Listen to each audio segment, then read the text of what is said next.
Comment faire quand son partenaire de vie est plus sur la même longueur d'onde que nous? Comment faire quand son partenaire est moins sensible que soi-même? C'est le thème de la vidéo d'aujourd'hui.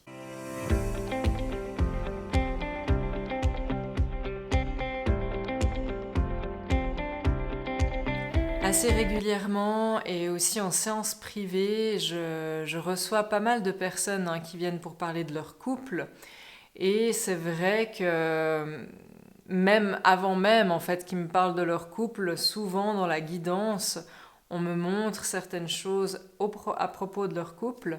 Et c'est souvent le même scénario, ce sont euh, systématiquement des femmes qui sont ouvertes, qui ouvrent leur spiritualité, leur sensibilité, et le partenaire de vie suit pas.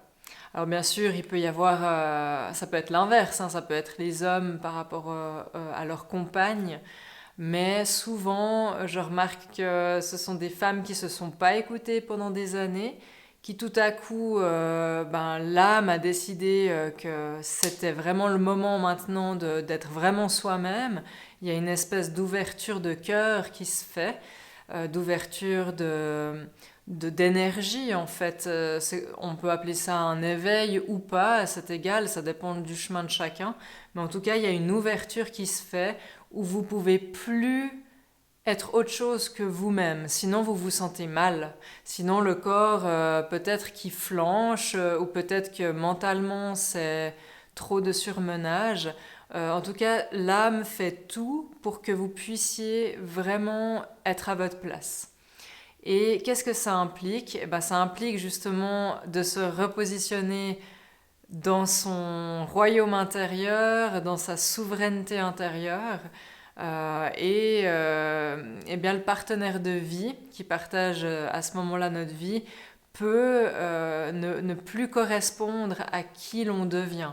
C'est un petit peu quand on ouvre son cœur, qu'on ouvre son écoute profonde à soi-même, à son âme, il y a des tris, il y a des changements, il y a des chamboulements qui se font autour de vous à tous les niveaux.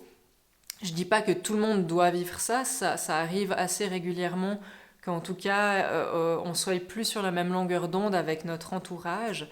Et étant donné qu'ils vous ont connu d'une certaine manière, qu'ils sont peut-être tombés amoureux de vous d'une certaine façon, et puis que cette manière d'être, vu que ça n'a jamais été vous, ça lâche, eh ben tout à coup vous vous retrouvez à être vraiment qui vous êtes, et en face de vous, votre partenaire, alors soit ça passe, soit ça casse en général, soit justement il y a cette ouverture de cœur, ça peut inspirer l'autre, et l'autre a également une ouverture de cœur, et du coup il y a juste il peut y avoir un petit décalage, mais on évolue ensemble.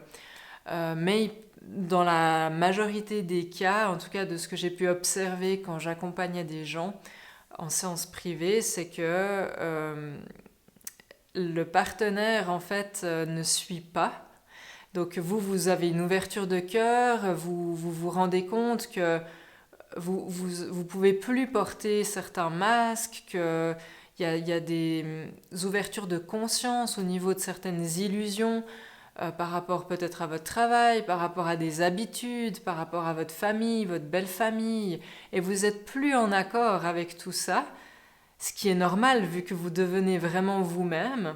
Et puis le partenaire, il se dit, mais c'est quoi cet homme ou cette femme que j'ai qui était différente il y a quelques jours, quelques semaines, quelques mois de ça, et puis là, j'ai quelqu'un d'autre que je reconnais pas.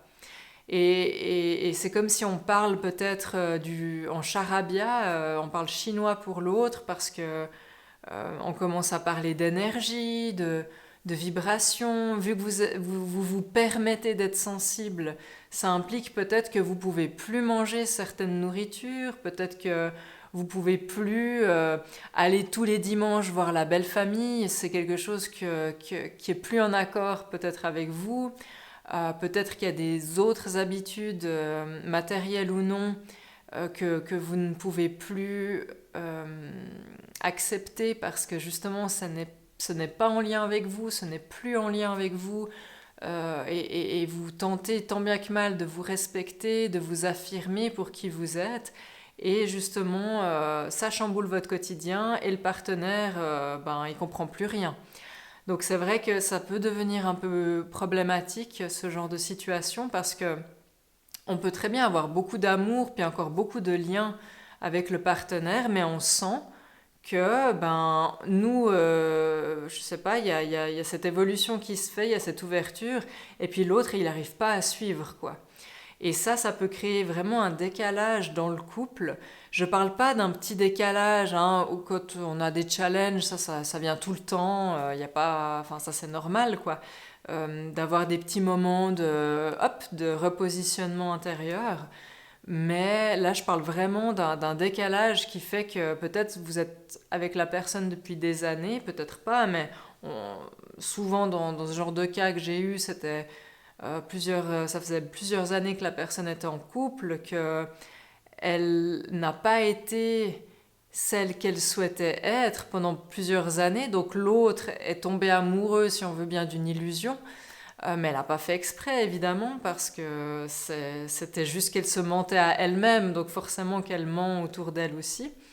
Et puis, l'âme, justement, décrète que là, c'est le moment, je ne peux plus continuer comme ça. Il me faut cet air frais, il me faut cette connexion à moi-même.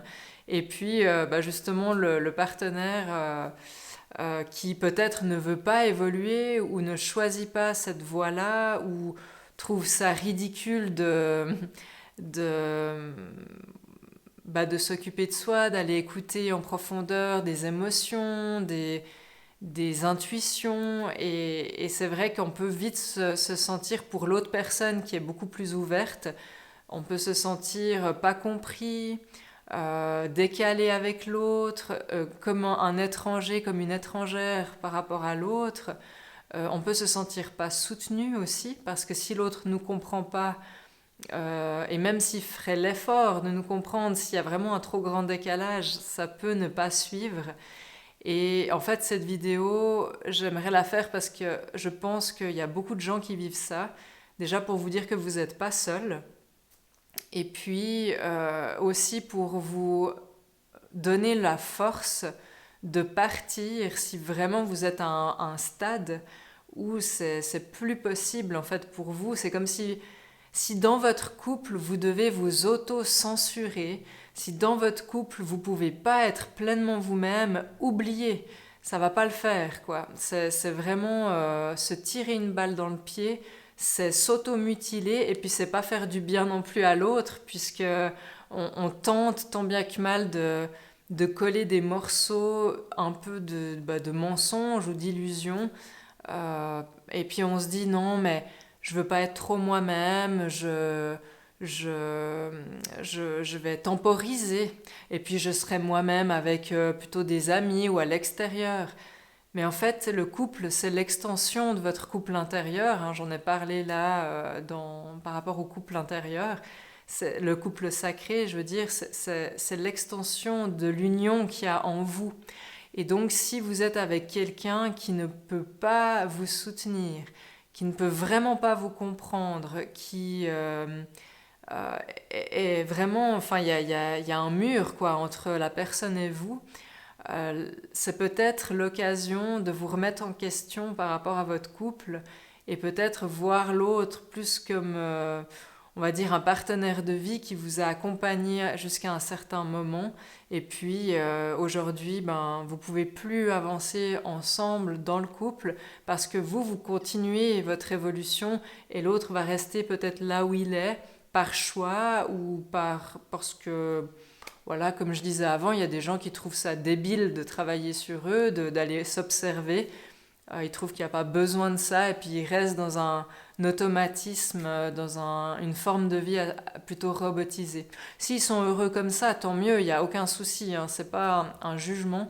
Par contre, il faut que vous soyez au clair avec vous-même et que vous arrêtiez de rester dans un couple où vous vous permettez pas de parler de ce que vous aimez. Moi, j'entends beaucoup de femmes qui me disent ah mais mon mari il rigole ou il se moque de moi quand je parle de de mes méditations, ou le fait que je ressente l'énergie de la forêt, enfin ce genre de choses.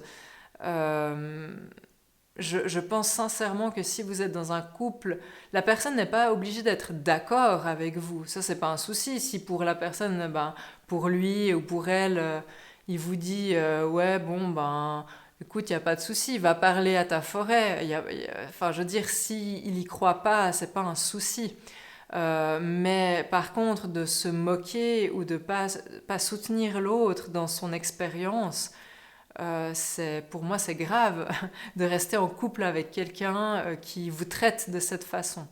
Donc, c'est vraiment important que vous puissiez être heureux et que vous puissiez être vous-même dans votre vie.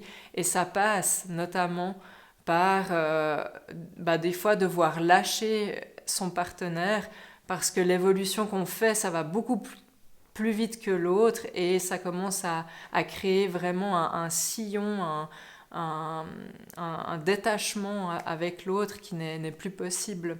Donc il faut accepter sur votre chemin spirituel que chaque évolution que vous allez avoir va impliquer aussi de devoir suivre l'énergie, en fait, suivre votre guidance jusqu'au bout. Et jusqu'au bout, ça va peut-être impliquer de devoir changer de partenaire, de devoir quitter ou divorcer dans certains cas, parce que le décalage, il est trop grand et vous pouvez plus vous épanouir dans un jardin qui n'a pas qui n'a pas la terre assez fertilisante pour votre plante. Donc peut-être que ce jardin-là, il vous amenait les nutriments qu'il vous fallait, l'énergie qu'il vous fallait à un certain instant T, et que maintenant que votre plante, votre graine, elle a pris de l'ampleur, elle prend toute la place, peut-être ce jardin, il est trop petit, il est plus adapté à qui vous êtes. Et c'est ça, en fait, la problématique avec un couple. Donc, juste si votre partenaire est moins sensible que vous, mais que vous arrivez à vous entendre, que vous ne vous fatiguez pas entre vous, que vous arrivez à communiquer, il n'y a aucun souci.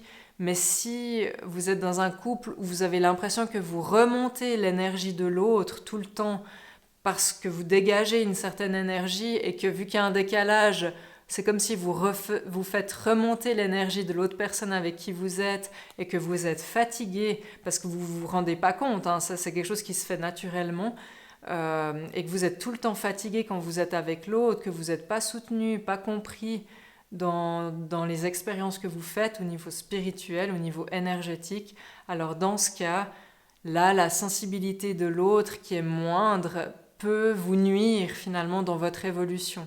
Et c'est très important d'observer ça. Et ça ne veut pas dire qu'on n'a pas d'amour pour l'autre ou qu'on doit tout casser le lien avec l'autre, mais c'est juste qu'il faut penser à vous et que si voilà, ce décalage il est trop grand depuis trop longtemps et que vous ne pouvez même pas partager un tout petit peu dans votre couple ou que l'autre il évolue trop lentement par rapport à vous, eh bien peut-être que c'était un partenaire de vie qui vous a amené plein de choses à un instant T et que c'est plus le cas aujourd'hui.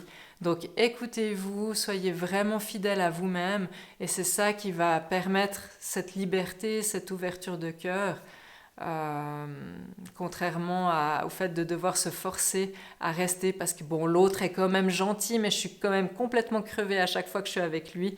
Voilà, faites attention à ça. Prenez bien soin de vous et puis à tout bientôt.